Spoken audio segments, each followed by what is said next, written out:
Isa sa mga pangunahing problema ng mga commuter ang matinding init habang nag-aabang ng masasakyan. Sa bayan ng Mapandan, isang makabago at komportableng solusyon ang inilunsad, ang kauna-unahang air-conditioned waiting shed sa buong lalawigan ng Pangasinan. Ang waiting shed na ito itinayo sa harap ng plaza at munisipyo ng Mapandan, pinasinayahan noong December 20. Layunin nitong magbigay ng mas maayos at komportabling waiting area, particular na para sa mga senior citizens, person with disabilities at mga estudyanteng naghihintay ng masasakyan.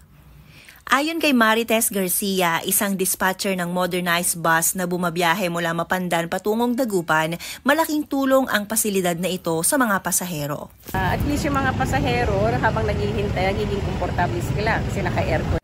Sa ngayon, hindi pa operational ang naturang waiting shed dahil hindi pa nakakabit ang mga solar panels na magsisilbing pangunahing pinagmumulan ng kuryente nito.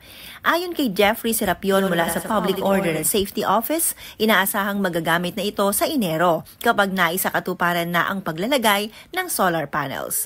Ang proyekto ay katabi rin ng terminal ng modernized bus na magpapadali sa biyahe ng mga residente. Yan ang ating good news. Ako po si Idol Maya Tatat. IFM News. IFM News.